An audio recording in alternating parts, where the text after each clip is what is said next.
Hello friends, कैसे हैं आप सभी लोग। आशा करता हूँ आप सभी बहुत अच्छे होंगे। दोस्तों, आज का हमारा टॉपिक है एसएससी जीडी के ऊपर कि एसएससी जीडी में आप स्कोर अच्छे कैसे कर सकते हैं। तो पूरा वीडियो आप ध्यान से देखिए और अगर चैनल पर पहली बार विजिट कर रहे हो चैनल कि आपको पता होगा एसएससी जीडी में जो हमारी 2024 की भर्ती निकली थी, तो उसकी भर्ती निकली थी हमारी 39,000 प्लस भर्ती निकली थी, 39,000 प्लस भर्ती निकली थी। तो उसके रिगार्डिंग पेपर आने वाले हैं जिसका सिटी एग्जामिनेशन नोटिस आप इस लिंक से ऐसे डाउनलोड कर सकते हैं। तो आगे बढ़ते हैं अब हम इसमें कहते हैं कि पेपर कैसे क्वालिफाई करेंगे। क्या कुछ बच्चे पढ़ के नहीं जाते हैं, कुछ बच्चे कम पढ़ पाते हैं, किसी कारण से कुछ काम करते रहते हैं इससे कम पढ़ पाते हैं। तो उनके लिए मैं बता दूं कि एक निंजा टेक्निक लाए हैं हम यूट्यूब पर पहली बार, जिसको आप अगर अपनाएंगे तो आप एग्ज़ाम क्वालिफाई कर सकते हैं।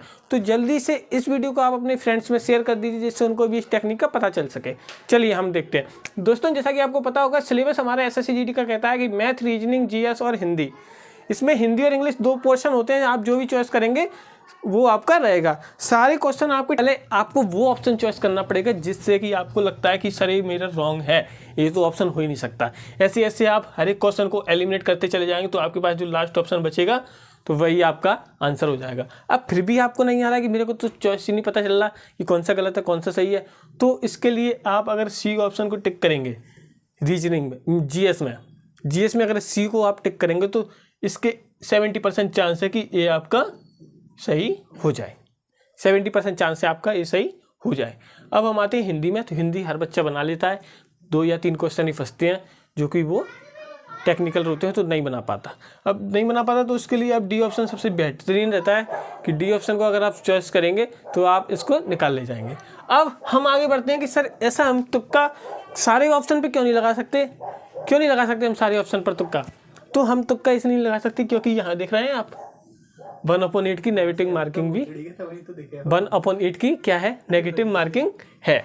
जब 1/8 की नेगेटिव मार्किंग रहेगी यहाँ पे तो आप तुक्का लगाएंगे। अगर मान के चलो हमने 8 क्वेश्चन गलत कर दिए तो हमारा एक सही वाला नंबर भी उड़ जाएगा। इसलिए हमें नेगेटिव मार्किंग में नहीं फंसना है। कोशिश करें कि जितना ज़्यादा से ज़्यादा हो सके आप सही क्वेश्चन करें। अगर आप मान के चलो 80 क्वेश्चन आ रहे हैं, अगर आप 70 कर लिए आपने सही, 70 क्वेश्चन आपने सही कर ली तो आप तुक्का ना लगाएं, मेरी यही सलाह रहेगी, क्योंकि आप ऑलरेडी क्वालिफाई हो जाओगे यहाँ से। ठीक है। अगर आपको 60 क्वेश्चन आ रहे हैं तो आप 4 या 5 क्वेश्चन का तुक्का लगाएं जिससे कि आपको नेगेटिव मार्किंग भी हो तो आप मेरिट में बने रहें। ठीक है। और अगर आप इस वीडियो को देख के जाएंगे तो 145 मार्क्स 100% आपके आएंगे, ये आप आज मैं आपसे वादा करता हूँ। ठीक है। तो आज का वीडियो यहीं तक है दोस्तों। आगे अगर मैं अगला वीडियो लाऊंगा तो वो रेलवे के ऊपर लाऊंगा कि रेलवे में जो एएलपी का जो रिजल्ट आने वाला है उसके regarding cut off safe score कितना होगा आपका। तो इसलिए आप हमारे चैनल पर जुड़ी। 20 क्वेश्चन रहते हैं और 40 मार्क्स के रहते हैं। कितने नंबर के? 40 मार्क्स के। ठीक है। और 40 मार्क्स के क्वेश्चन रहते हैं तो इसमें ज़्यादातर बच्चा जो होता है वो मैथ और रीजनिंग तो बना लेता है। मैथ और रीजनिंग बना लेता है। बच्चा कहाँ फंसता है? सबसे ज़्यादा फंसता है बच्चा जीएस में। जीएस में फंसता है कि जीएस में उसको क्या है, जीएस याद ही नहीं होती है, अनंत होती है जीएस। तो उसको कैसे करना है? मैथ में 1 या 2 क्वेश्चन ही बच्चा फंसता है।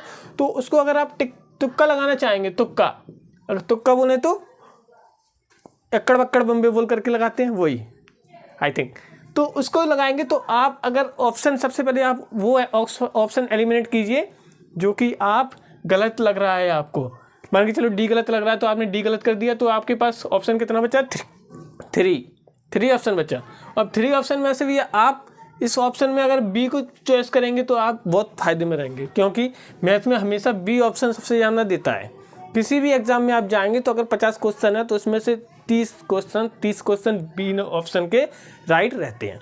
अब इसके बाद आते हैं हम रीजनिंग पर।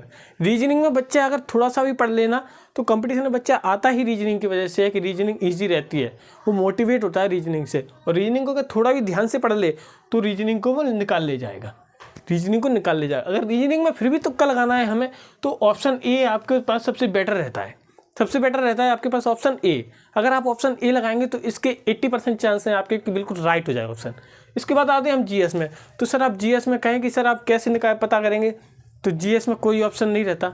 जीएस में रहते हैं 4 ऑप्शन, लेकिन अब इसमें आप जी नहीं कह सकते कि सर मैं ए लगा दूँ तो सही हो जाएगा, बी लगा दूँ तो सही हो जाएगा।